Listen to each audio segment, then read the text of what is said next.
Let me welcome all of you to the Peterson Institute this afternoon. Adam Posen is under the weather, asked me to fill in and chair the session today, which I'm happy to do. As we all know, the country, and we here would say the world, dodged a bullet only a week ago.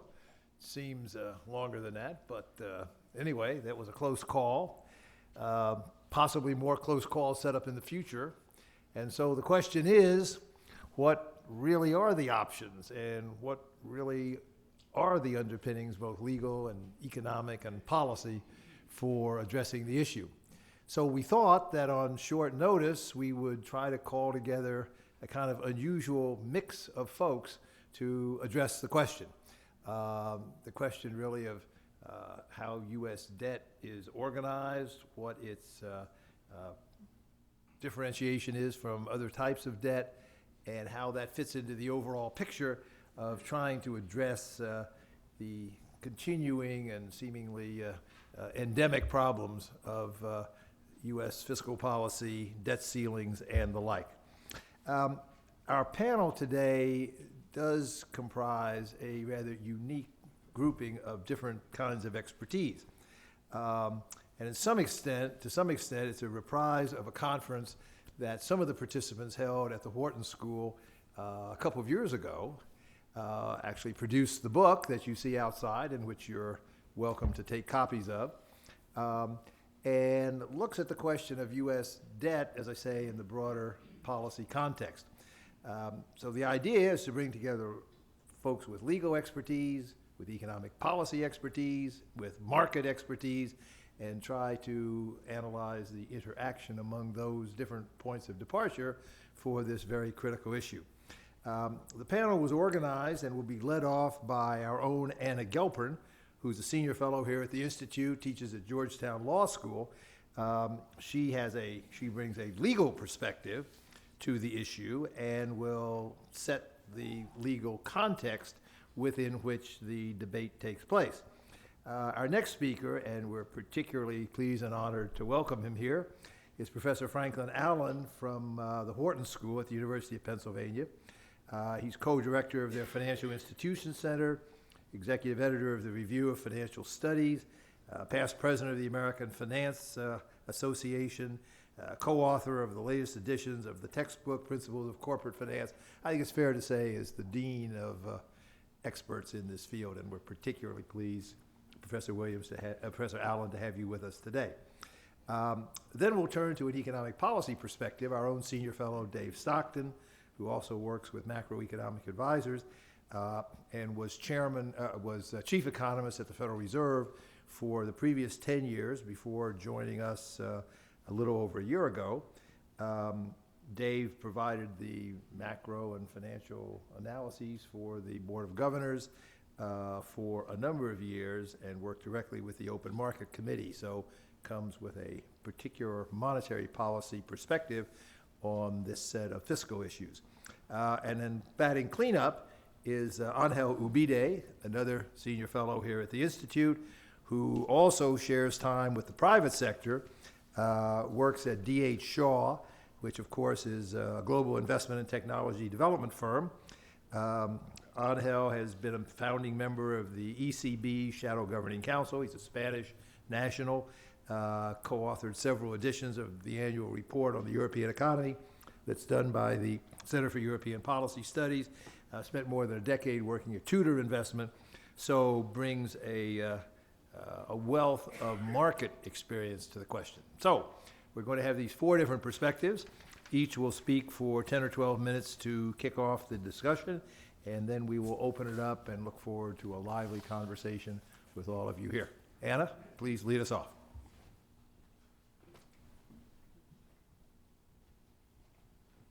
Thank you, Fred, and thank you, everyone, for joining us here.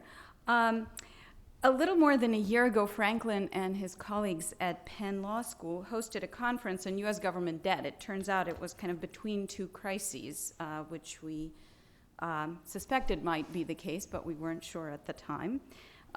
It was really informed by the 2011 standoff that gave us the Budget Control Act, and I was privileged to participate in the conference and help put it together. Our idea then, as now, was to bring people together who think about U.S. government debt from different angles, but don't necessarily talk to one another, even if they're broadly in the same field. So if you would believe the constitutional lawyers who talk about the 14th Amendment and all the issues involved in breaking through the debt ceiling don't necessarily talk to the financial regulatory folks, the folks who think about fiscal policy issues and broader macro policy and capital markets issues.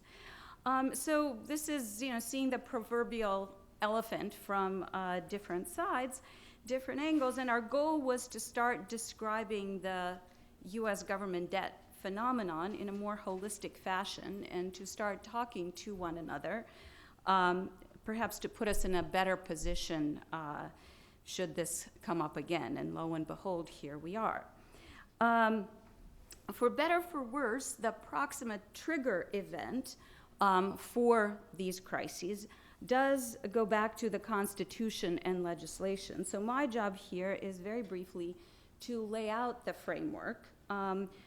Much of it is based on the contributions to this volume, particularly the work of Professor McConnell, Professor Hal Jackson, and his wonderful students, Kelly O'Mara and Jeremy Kreisberg, who wrote the Never to be Neglected Appendix, which is the most detailed analysis of what might happen should we breach the debt ceiling, which I highly recommend.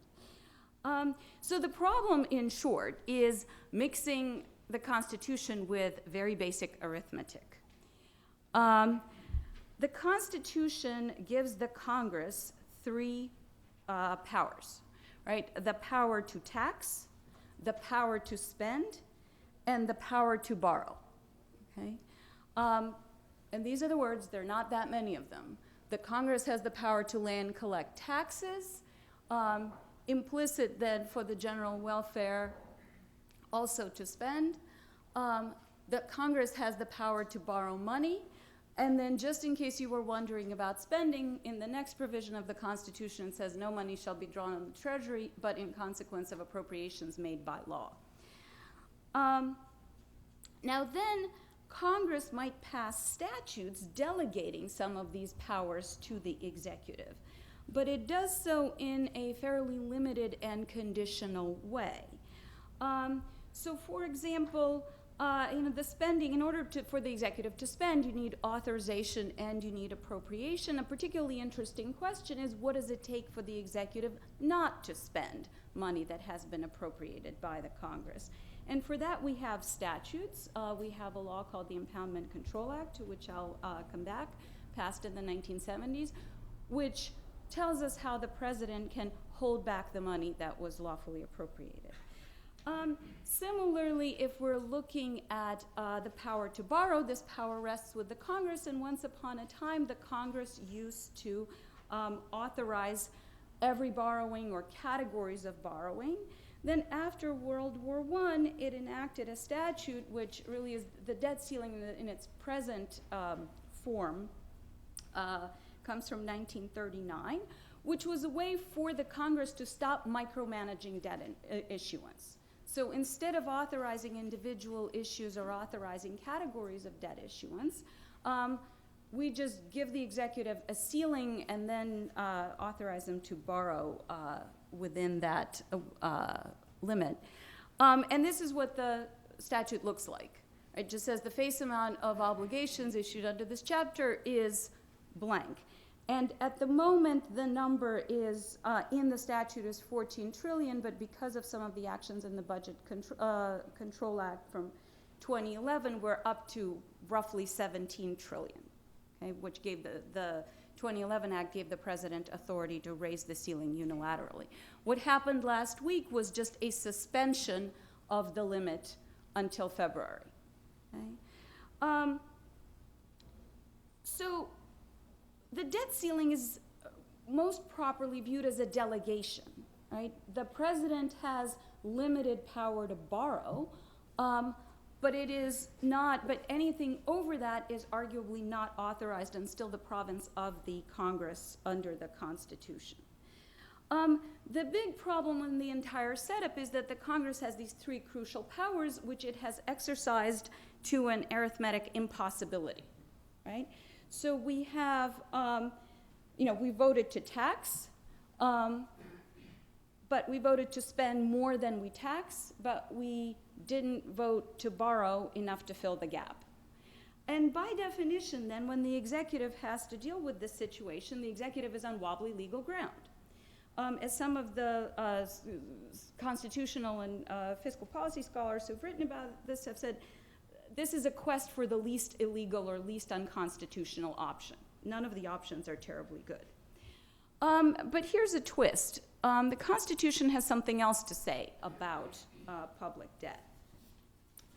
The 14th Amendment, adopted after the Civil War and the giant explosion of federal debt, has these odd words. The public debt of the United States authorized by law, crucial words, shall not be questioned. Now, this was a time of exploding war debt and political contention, and there's good historical evidence that part of the motive for this was the fear that the Southern legislators might vote to repudiate the debt. Unless you think repudiation was not an option or not on folks' minds, look at what follows immediately after the language that says we shall not question federal debt. It is the language that says, but we are not about to assume the Confederate debt, right? So immediately after shall not question language is a repudiation, or at least non-assumption language. So all of this was very much fresh on folks' minds at the time. This clause has been the subject of very active debate among constitutional law scholars, of which I am not one. I don't even play one on TV. The truth, though, is that nobody really knows what it means. There are a lot of fantastic arguments about what it might mean. And I think most scholars agree that the purpose of this clause is to privilege federal debt in some way. Some see it as prohibiting default, but the scope of agreement is fairly thin. The one time that the Supreme Court interpreted this provision was under rather different circumstances. In 1933, when Congress passed a joint resolution that effectively partially repudiated U.S. government debt by stripping the gold indexation from U.S. government debt obligations. And there, the U.S. Supreme Court said in the Perry versus United States that this was a violation of this provision. However, because the Congress also had the power to coin currency and to make gold useless to the creditor suffered no damage. Right? So the precedent from the 1930s is pretty ambiguous. And even if you just look at the language, it's not entirely clear, and scholars are debating quite actively whether questioning and defaulting are really the same thing, right? Just defaulting might not at all mean questioning the validity. Even if you say that this is what it means, you're still setting up a constitutional conflict because the Congress still has the spending power and the taxing power. And by the way, also the power to dispose of property and raise revenues in other ways. Right? So the best place you end up is a bit of a thumb on the scale in what is clearly a constitutional conflict. So what are the executive's options? And this is where I'm going to hand it over to my colleagues.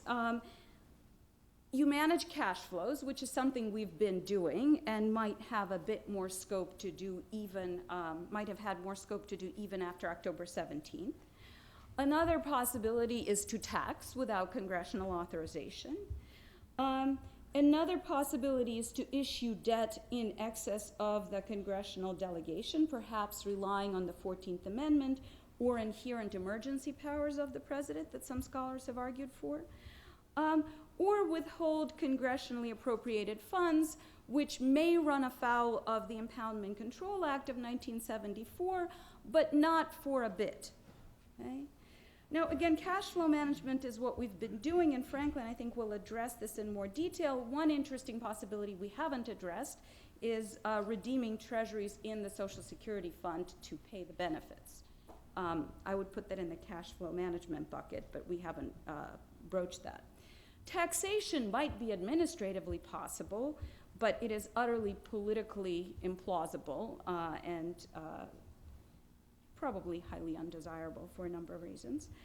Borrowing in excess of the delegation. Now, unlike Professor McConnell, who takes a very clear view that this would be flat out unconstitutional, I wouldn't necessarily go there, partly because there's such a vigorous and interesting debate among the law scholars.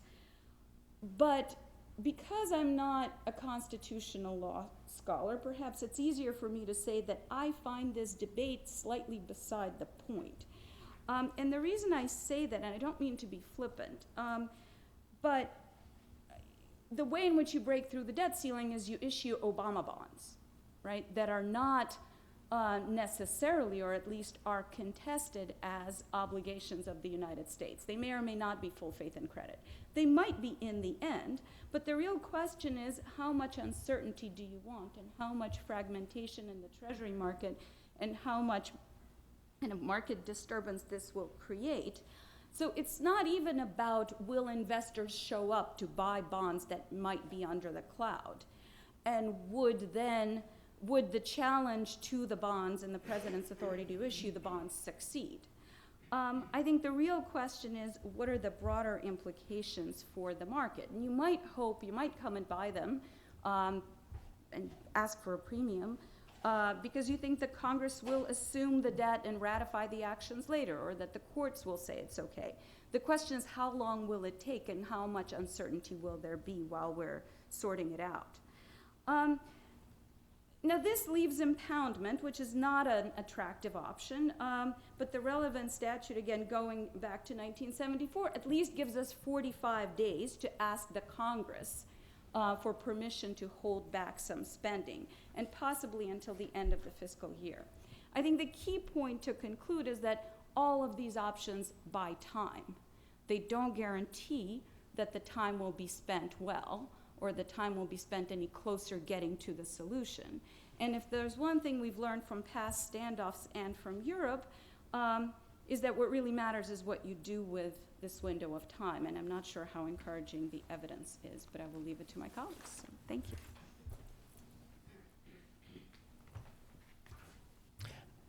I'd like to thank the Peterson Institute for holding this event.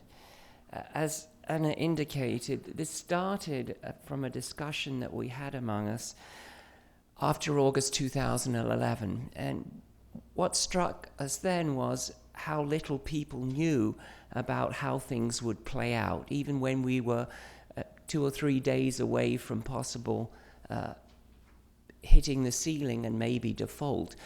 People were in the markets were asking, well, what exactly is going to happen? What's the Treasury going to do? The stock market was badly affected. Things were not going well. And there wasn't much knowledge out there. So we decided to hold this conference and bring together a whole range of views on government debt. Anna's already put the 14th Amendment and the debt clause up. And it's a very interesting question. I think if you read Professor McConnell's chapter, which is just a few pages, but he's quite clear that there shouldn't be a default, I would say. And I think if you then go on and read Professor Jackson's chapter, it's not necessary to have a default. That you can use the debt clause as a cover for not defaulting, and it's quite possible to achieve no default because you can prioritize the interest. And so what Professor Jackson's students that did the appendix do is do a very good job of going back on the last few decades and look at what happened. Whenever this question has come up, what has the Treasury said, what's been said by the various people? And what seems to emerge is, not uniformly, but there seems to be some weight of the discussion at least, that we'd have first in, first out, which would mean that we would stack up the bills, and then as the revenues came in, they would pay them off the top. But then in addition, what we can do is prioritize certain payments, and in particular, because of the 14th Amendment, you would have cover to prioritize the interest payments. and then we wouldn't have the default. What would happen would be that there would be a spreading out of the payments. So it would just take longer and longer as time went on.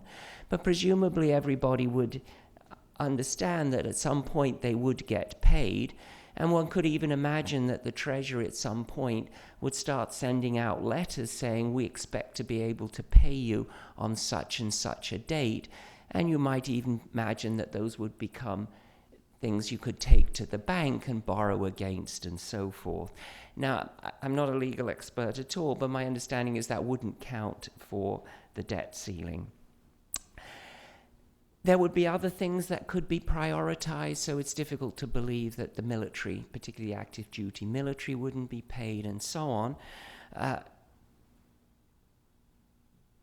Interestingly, I think one of the things that didn't get into the press very well is that there are apparently authorizations for liquidating the Social Security trust funds to pay Social Security and to do the same for Medicare and Medicaid. And those would take off a huge amount of pressure. Clearly, if people weren't getting Social Security checks, that would cause huge political pressure. So my own view on this is that, in fact, they could have gone quite a long time, certainly weeks, maybe months, and even the year to the elections before there would be major catastrophes. That was not to say it wouldn't be very damaging, and I'm looking forward to hearing what the subsequent speakers say, but clearly it wouldn't be a good thing if we were in that state of the world. I think what this highlights is our long-term problem, and we also have several chapters in the book on the long-term problem.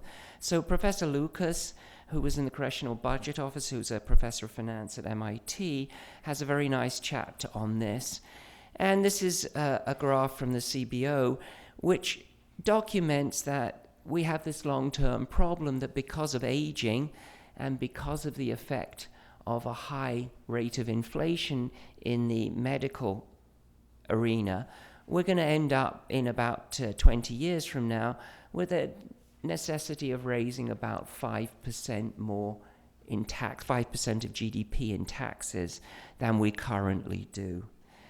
And this is where the political long-term debate, which I guess we're now back into, we've taken the short-term things off the table, and then by December 13th, we're supposed to have some agreement on how to proceed.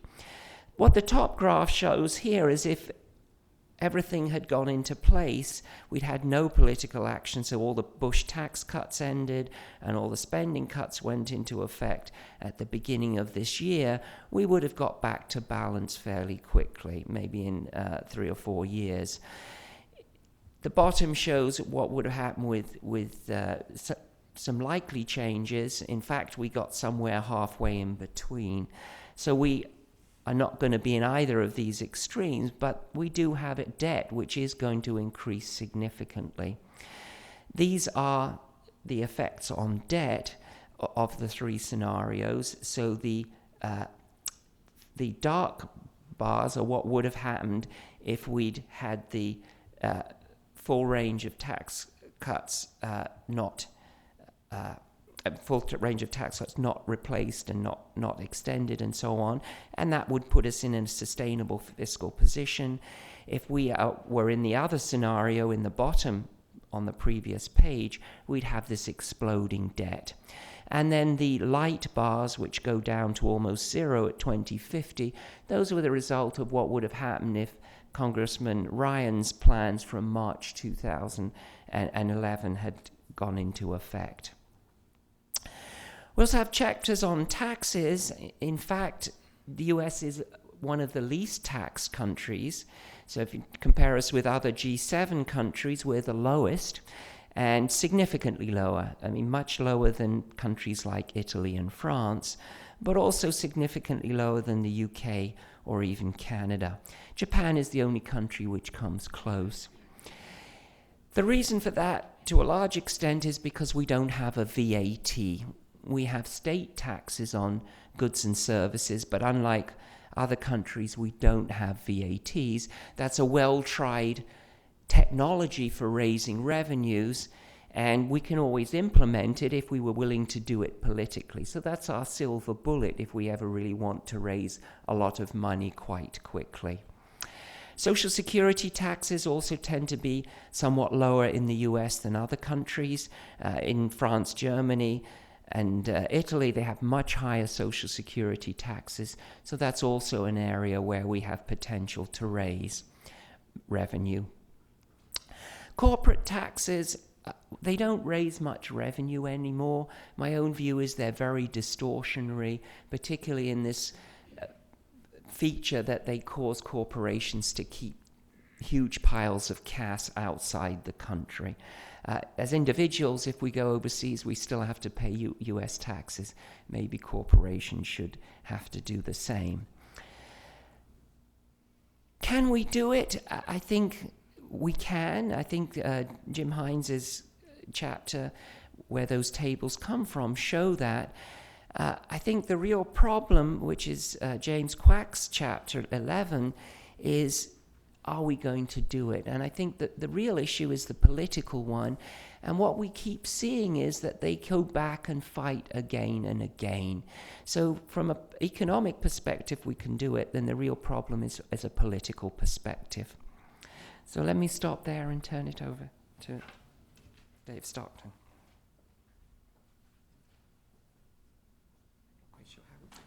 I have no slides, so indeed, Adam Posen had asked me to prepare a few slides indicating my take on recent fiscal policy, but by that time Adam had gotten done editing out the expletives on those slides. There wasn't much left to show. So I'm just going to take you on I hope a relatively expletive-free tour of my views about current fiscal policy, and especially about some of the risks associated with the threat of the debt limit and default on the debt.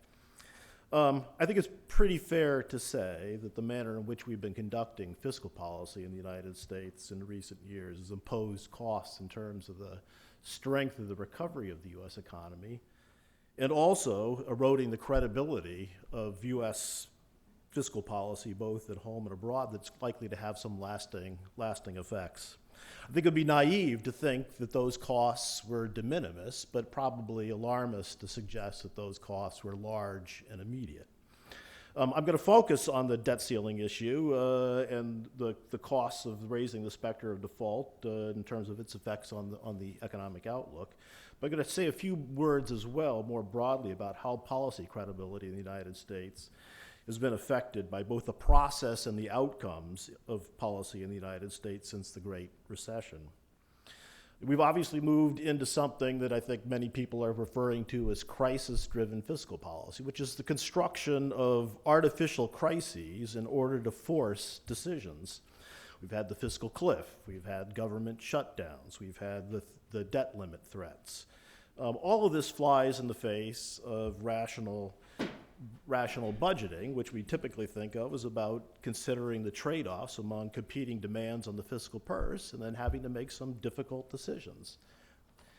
This ugly process that we've had might have been okay if we were getting good outcomes, but that clearly hasn't been the case.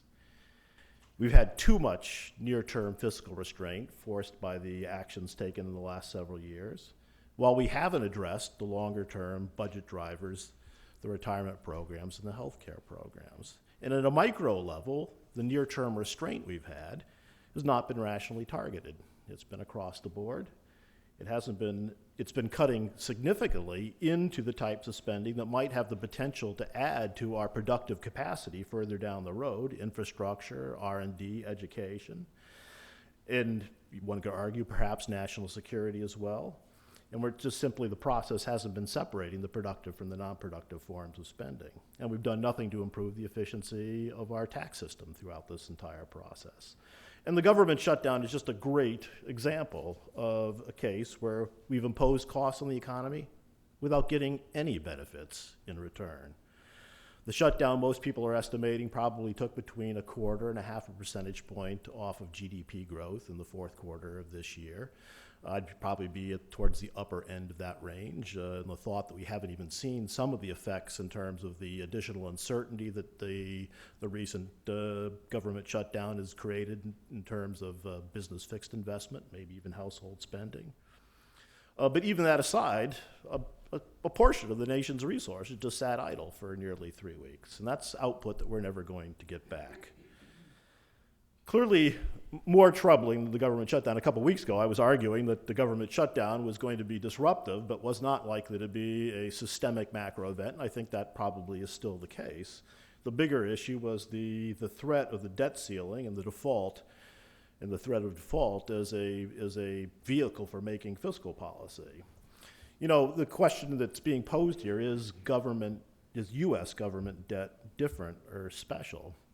And my answer to that is sure. I mean, I tell all my children they're special in their own ways. And they grow and they change over time, some in some predictable ways and some non-predictable ways. And that's the same thing with sovereign debt. I mean, special does not mean immutable.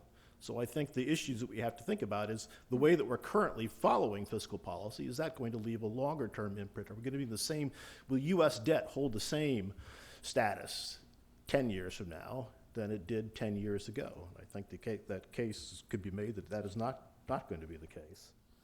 We've already threatened the debt ceiling, hitting the debt ceiling and potential default twice in 2 years. And I think that's probably imposed costs on the economy, both tangible and intangible.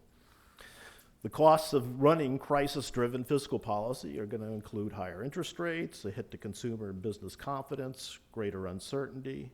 We saw that most clearly in the summer of 2011 when we had a big spike in financial market volatility, a drop in the price of riskier assets, drop in consumer confidence at that time back to levels that we had that were as low as they were during the Great Recession. And I think then after that, we saw in the aftermath of that episode real economic consequences in terms of weaker economic activity in the United States that was clearly, in part, a consequence of the fiscal policy turmoil that we had in the summer of 2011. This time around, and Angel's going to touch on this in greater detail next, in terms about the financial market consequences. My sense is that the financial volatility was considerably less this time around. I think we've seen some effects probably on consumer sentiment and production. The CA documented some of that in their report that they issued just yesterday, but my sense is that they have not been especially large. Again, that doesn't mean that we aren't going to see a hit to economic activity in the fourth quarter, as I indicated, at somewhere between 0.5% and a 0.25% annualized rate in the fourth quarter. But I think more importantly than trying to add up the fourth quarter effects of the government shutdown, you know, I think back earlier this year when we were doing our global economic outlook in April, we were arguing that the sequester, the increase in payroll taxes that took place earlier this year, the increase in marginal tax rates, many people were saying, geez, it's great, the economy looks like it's really shrugged those things off, and I think we were less optimistic about that and thought that would in fact leave an imprint in activity, and I think that's what we've been seeing right through September. So we came into this period already showing less momentum than many people thought, and now we've compounded that with yet another unnecessary round of fiscal uncertainty. And I think what that's doing is, I was expecting earlier this year that at least by the end of the year, we would probably begin to see signs that, in fact, activity was picking back up. I think that's no longer going to be the case, and I think it's likely to be into next year before we actually see any appreciable signs of improvement. So we've simply added to a pervasive environment of uncertainty that I think is holding back activity. My colleagues at Macroeconomic Advisors did a study for the Peterson Foundation, a same benefactor, different organization, that took a crack at estimating the effects on the U.S. economy of fiscal policy uncertainty in recent years, because we've kind of been running this very unstable and uncertain policy now, since 2010. And they used a variant of a measure of policy uncertainty created by Baker, Bloom, and Davis. And they took out the elements of that policy uncertainty index that were related to monetary policy so they could focus specifically on fiscal policy. And when they did that, they observed that fiscal policy uncertainty between 2010 and the present was more than 50% higher than it had been over the period of 1986 to 2009.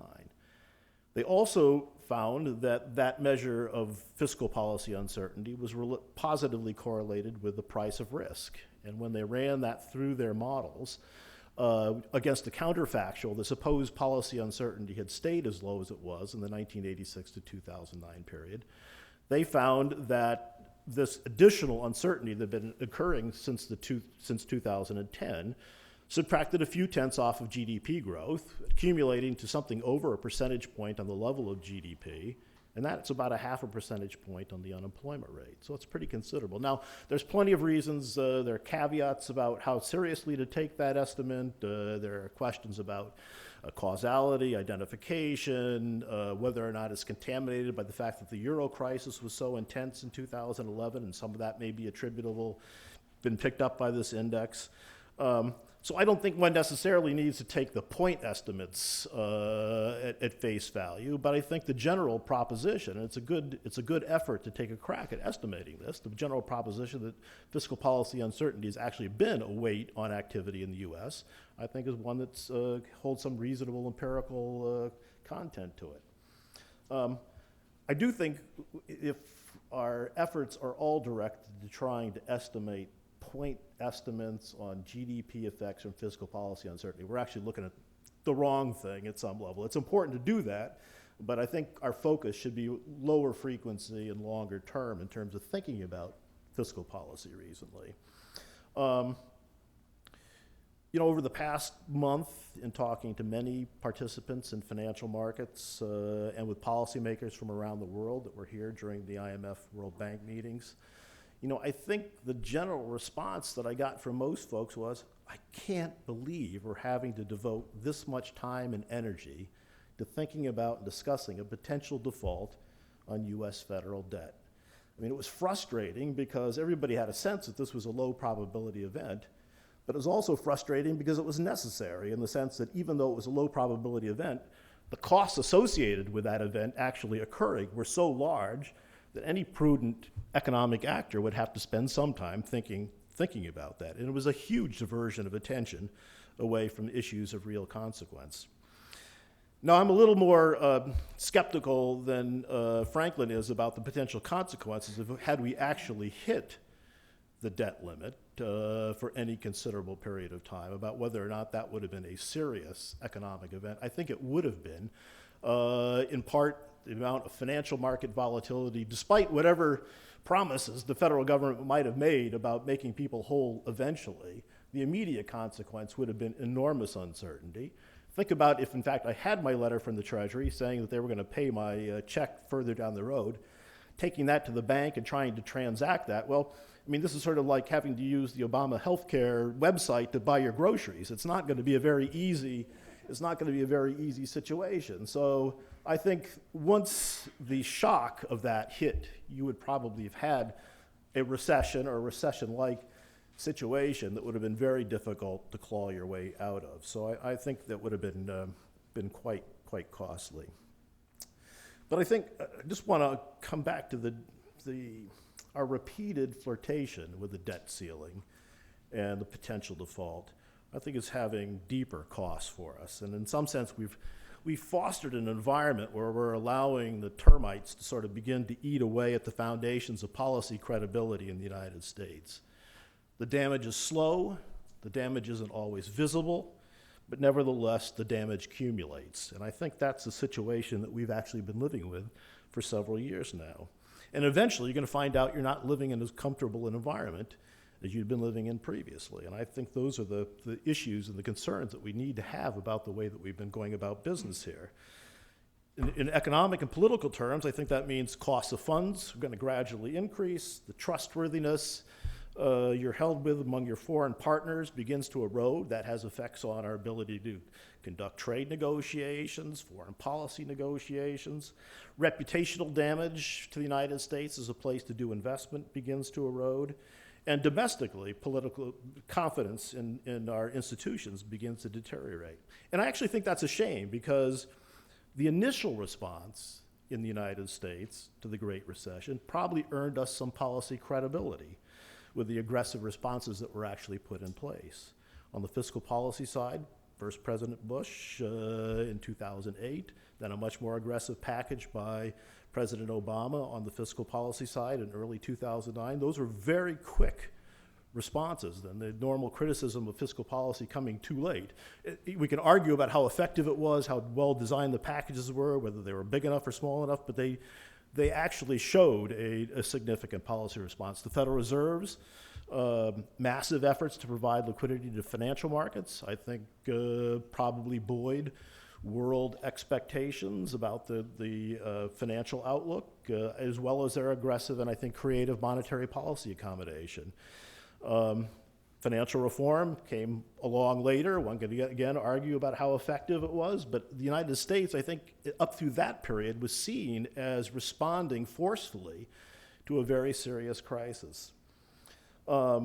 Unfortunately, I think in recent years, we've given some of that credibility back. We've had 2 flirtations with the debt limit. We've had the fiscal cliff and sequestration. And we've had the government shutdown now more than 2 weeks. And it hasn't been pretty, and it hasn't been necessary. In addition, I think there have been some implications of our fiscal actions for monetary policy as well. And I don't think those implications have been good. By front-loading all of this fiscal consolidation, we placed an unwelcome burden on monetary policy. Fiscal policy basically turned restrictive as early as 2010 and became a major source of fiscal restraint this year on the order of 1.5 percentage points of GDP. So in the face of this restraint, I think the Fed has been right to maintain its highly accommodative stance, but I see the mix of fiscal and monetary policy in the United States as decidedly suboptimal. Too much reliance on accommodative monetary policy to overcome the effects of too much restriction from fiscal policy. And I'd argue that we're relying on more uncertain effects from unconventional monetary policies to offset the more certain restraining effects of contractionary fiscal policy. So it doesn't seem like the right combination of policies you want to put in place. In addition, on the policy credibility front, I think the Fed itself has created some difficulties with its communications since the spring that haven't been helpful for U.S. macro policy credibility. I think the talk of tapering was premature this spring. I think the Fed did too little to talk back expectations as they began to firm up in the markets that there would be a tapering starting in September. And now I think there's considerable uncertainty about the timing of tapering and how that decision is going to be affected by the fact that we kicked the can down the road on fiscal policy yet again with the budget in January and probably debt ceiling issues really starting to cook up again starting in March. So it just hasn't been a very good couple of years for policy credibility in the United States. None of this is irreversible. I mean, with some adjustments, and not huge ones, we could alter the sequestration constraints and make some modest progress on entitlements and perhaps even raise some revenues. We could restore a reasonable budget process that focuses on making the choices that we expect from our elected representatives. With a lot harder work, admittedly, we could reform our tax code, boost revenues, and place our entitlement programs on a more secure and sustainable basis. And I think in the absence of any additional fiscal restraint of significant magnitude or fiscal uncertainty that is completely unnecessary, I think the Fed could begin to execute some wind down of its extraordinary accommodation. And if it does that without choking off the recovery or allowing inflation to pick up significantly, I think the Fed's aggressive response to our weak economy is going to be viewed as quite favorable, and I think their credibility will be gained back. So I think all of that's within our grasp. Unfortunately, I'm not predicting that all those wonderful things to come true. I think we're still looking at a pretty difficult political stalemate that isn't going to end anytime soon. But for right now, I'd settle for getting off of this path that we've been on that relies too heavily on manufactured crises with their consequences for financial market volatility and economic uncertainty. We simply haven't been doing any favors for an economy that's continuing to struggle to break out of its relatively modest growth path. So I will stop there and turn over the floor to Anhil.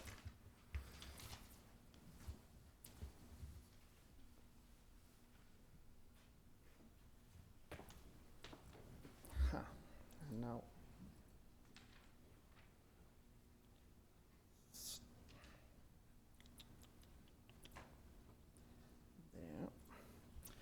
All right, thank you. Thank you very much for everybody to come here. Let me just try to explain a little bit what markets did during this period. Let me also say, because I work at a financial institution, that these are my views and not those of the institution I work for. I was thinking as Anna was talking that had I known how difficult and complicated the legal intricacies of these were, I would have been much more terrified. Because I think there was a feeling in the markets that it was sort of a easy thing. The politicians were going to argue, but they were going to get their act together. Let me show you a little bit some pictures of what the market did. Let me talk about what the euro area experience tells us for what has been going on, and then whether there could be any medium-term consequences. I think this is perhaps the most interesting chart of all. Were the markets worried? Yes. That's the Treasury bill that matures October 24th, exactly tomorrow or in a couple of days. And there was a very clear worry that people holding those bills were not necessarily going to be paid at par. As you can see, the normal, if you want to call it, yield of those bills was very close to zero until the end of September. And then we had that spike. The vertical line is the beginning of the shutdown. We had that spike in yields. If you want to look at it a little bit more closely, that's the day-by-day chart. When it got to almost 70 cents, that bill was trading below par. So somebody was thinking that it was not going to be repaid at full. It's normal, right? We got very close to the 17th of October. In fact, the peak was on October 16th. So we got to the brink, we saw the brink, and then I guess eventually we all walked back when we heard the news from the Hill that there was a deal at the Senate that John Boehner was going to help us with some of the members of the other party. So this is the picture I think we need to remember. Was there an impact? Yes. It was an impact about the near term, about not being paid immediately. Now, there was some contagion to 3-month bills. So it wasn't just about not being paid tomorrow. It was a little bit of worry about, well, if these guys do it next week, maybe they also will not be paying all the money back in the next couple of months. So there has been a little bit of more fundamental worry about what the outcome of all these negotiations are going to be. This is perhaps another way of looking at it. That is the 1-year CDS. A CDS is a credit default swap. So essentially it's an insurance in case you are not paid for the bond that you would be holding. So this tells you what the probability of not being paid over the next 12 months was as priced by the markets. You can see the spike during the previous event in 2011, and then the spike during this event. About similar orders of magnitude. The interesting thing is 2 of them. First, it went close to 80, which is way higher than the likes of Mexico or Brazil were trading at that time, in case you want a relative pricing of what those probability means. And the second is that it's not back to normal. So again, financial market participants, at least those that are putting their money where their mouths are still considering that it's a little bit higher than normal risk, that these events are going to come back, and that, again, the probability of an accident, why not, is just not zero. And I think that is something that we have to keep in mind. And it is important we keep it in mind because that was about it. When you look at 10-year yields, you don't see it in the chart. Right? Look at the part there over to the right. It's just a small blip. Compared to the moving yields due to the tapering talk that Dave was alluding to before, that's nothing. You wouldn't be able to find it in the chart. Now, in the 2011 situation, it was different, but remember, there was a major move in stock prices around the world as well. So you cannot really say that that was just the result of the specific probability of default of those events. The dollar, again, you don't see it in the chart. That's the evolution of a dollar index, essentially the US dollar versus the major currencies. You don't see any impact. And again, you see much more impact of the tapering talk in the prior months than about this. Very interesting, the impact on volatility that is an index of the implied volatility on options on the dollar. Essentially, what markets are expecting in terms of the uncertainty about where the dollar is going to be trading over the subsequent days or months. The higher that number, the bigger the uncertainty. What do we see here? What we see is that the uncertainty went very high during the tapering talk, but essentially was quite low during this process of the debt ceiling. So there was no fundamental impact as far as, if you want, the underlying factor supporting the US dollar. But as I said, there was a lot of worry when the central bank was talking. The same thing happens with the stocks. The S&P was not affected. Again, the 2011 story is different because it was a global event. Let's not forget that. And the volatility, this is the VIX, which is an equivalent index of uncertainty, if you want, in the forward-looking forecast of where stock prices are going to be, was basically similar to that of the taper event. So what is the conclusion that we get from this? Is that it's the second time markets saw it coming. So they priced some disruption, but not too much. Now, that's what we can see.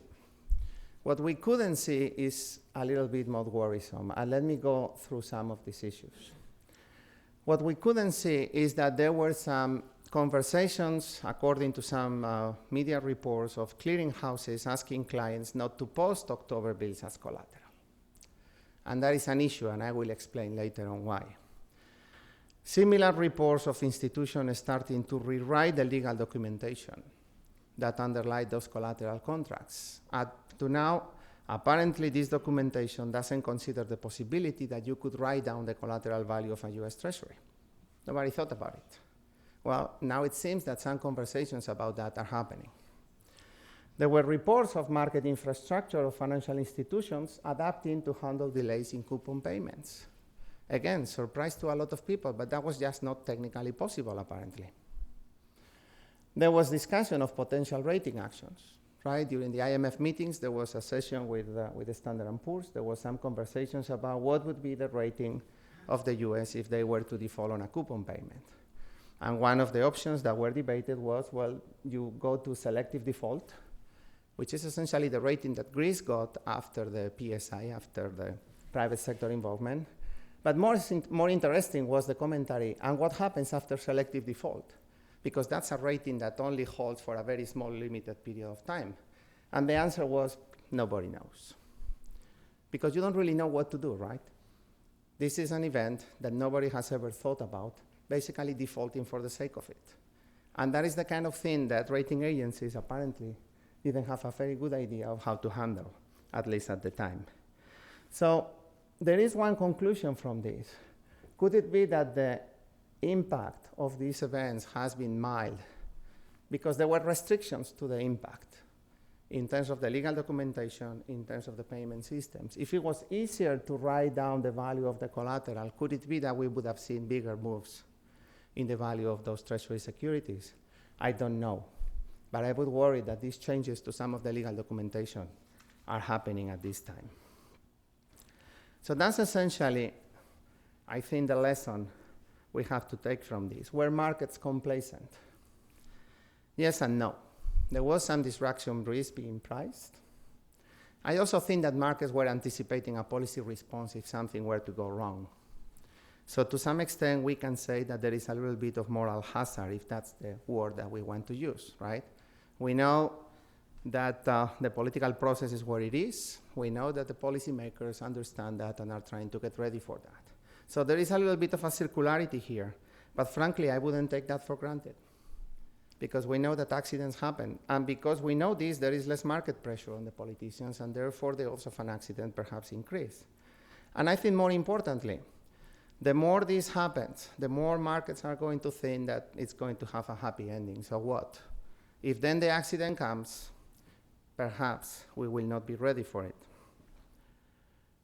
Let me say a word about, is this Europe? Is this the Euro area? Is this Greece? How does it compare to it? Well, frankly, we have a very intense internal debate here at the Institute And some people say that this is just the same thing. It's a political strategy of pushing things to the brink. It's policy making by crisis. And this has a cost. As Dave was saying before, it increases uncertainty and it generates slowly those micro changes that at the end become macro costs. That is the need to hedge. Because you don't really know, because you don't want to be that firm that got caught on the wrong way because there was a default, because it was obvious it was coming, because it was being telegraphed in the newspapers. And this can dent long-term potential growth of any economy. This is basically what has happened with Europe. I don't think you want this to happen here. Now, what is different, frankly, is the behavior of the central bank. Because there is a buyer of last resort, right? They are still doing quantitative easing. The Fed essentially, one of the reasons, as far as we have been told via the minutes, they didn't taper in September is because they were worrying about what the Congress was going to do. And I think there is no doubt whatsoever that the Fed will continue to accept treasuries as collateral. So US treasuries are still considered risk-free, even if there was some small probability of a very small, precise default. And I think that's what makes essentially the difference with respect to what happened in Europe. Now, what if this were to change? I think the best way to think about this is that a risk-free asset is, using the terminology of Gary Gorton and Olivier Jean and others, is that a risk-free asset is one that is informationally insensitive. Essentially, you don't need to worry about whether it's risk-free or not. It's always risk-free. You don't need to worry about that every day, right? That's what makes an asset good for collateral use, because you post it as collateral and you don't really need to worry whether the value of that collateral is going to change every single day. Now, if US treasuries were to become non-risk-free, well, we've seen that movie twice. One, when we had the problem with mortgage-backed securities in the US, right? All of a sudden, all those AAA tranches became non-AAA. What happens then is that the nature of that asset changes from being risk-free to not being risk-free. It's priced in a different way, it's priced on probability of default, it can no longer be used as collateral. And the same thing happened with Euro area periphery bonds. So when that happens, bonds become credit, which essentially means you no longer think about the price of a bond in terms of the long-term nominal yield, but you price it in terms of whether you are going to be repaid or not. And then when things get weak, the price of that bond falls and the interest rate increases, which means the interest rate becomes pro-cyclical. The weaker the economy is, the higher the interest rate. Think about what has happened to Spain or Italy in the last couple of years. You don't want that to happen to you, because that only accelerates the process of economic deterioration. You also have very sharp deleveraging. Nobody wants to hold those pieces of paper. And then, frankly, we will have to ask a question. What would the central bank do? Would the central bank continue to run monetary policy using assets that are dubious as their main instrument or not? I don't know what the answer is, but frankly, I don't think that's a situation in which they would like to put themselves into. Just a final thought dedicated to Fred and others. What would happen to the US dollar? So the US dollar, essentially, we are already moving towards a multi-reserve currency world. We know that, right? The US dollar is still the main reserve currency, but over the last few years, part as a result of the crisis, part as a result of these fiscal shenanigans, part as a result of what happened in the euro area, countries are starting to accumulate reserves in other currencies. So the exorbitant privilege is still there, but I wouldn't take it for granted. Just to give you a couple of numbers. The share of global foreign exchange reserves in the world, using the latest data from the COFER database from the IMF, shows that US dollar represent around 62%, euros around 24%, and then pound sterling, Japanese yen around 4%, and then other minor currencies. Now, the US dollar share has declined from 72% to around 62% over the last decade. 2 decades. The US share increased from 18% in 1999 to a peak of around 28% in 2009. It only declined by 4 percentage points during the crisis. So now think about this. Now the euro area is back in shape.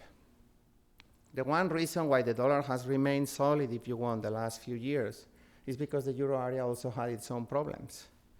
So if the euro area were to now move clearly and decisively towards a political, fiscal, banking, economic union that they are saying they are going to do, that convergence in the share of global foreign exchange reserves could continue and it could accelerate. So I wouldn't take as an example the little market reaction that we have seen in order to make a forecast of how much market reaction there will be in the future. And I'll just leave it there.